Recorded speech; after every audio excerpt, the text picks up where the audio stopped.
யார் இதை ஓதுவாரோ அவருடைய கவலைகள் நீங்குவதற்கு அது மருந்தாகும், அது அவர்களுக்கு விடுதலை அளிக்கும் என்று சொன்னார்கள். அப்போது ஒரு அரபி வந்து விட்டார். வெகு தூரத்தில் இருந்து வந்தவர். வந்தவுடன் அந்த பேச்சு மாறிவிட்டது. அல்லாஹ்வுடைய தூதரை பின்தொடர்ந்தே நான் சென்றேன். அதற்கு பிறகு சென்று ரசூல் ஸல்லல்லாஹு அலைஹி வஸல்லம் வீட்டின் அருகே வந்தபோது அவருடைய கவனத்தை திருப்புவதற்காக ஒரு சத்தமிட்டேன். ரசூல் திரும்பினார்கள். சஅதை பார்த்து கேட்டார்கள், சஅதை ஏன் பின்தொடர்கிறாய்? யா ரசூலல்லாஹ், ஒரு துஆவை சொல்லித் தருகிறேன், அது உங்களுடைய கவலைகளை நீக்கும் என்று சொன்னீர்களே, அந்த துஆ எது யா ரசூலல்லாஹ்?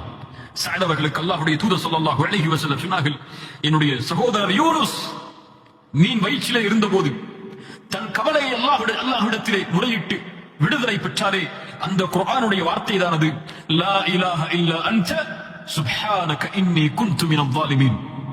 படைத்த இறைவனே, வணங்க தகுதியானவர் உன்னை தவிர வேறு யாரும் இல்லை. லா இலாஹ இல்லா அன்த் சுப்ஹானக், நீ பரிசுத்தமானவன், நாங்கள்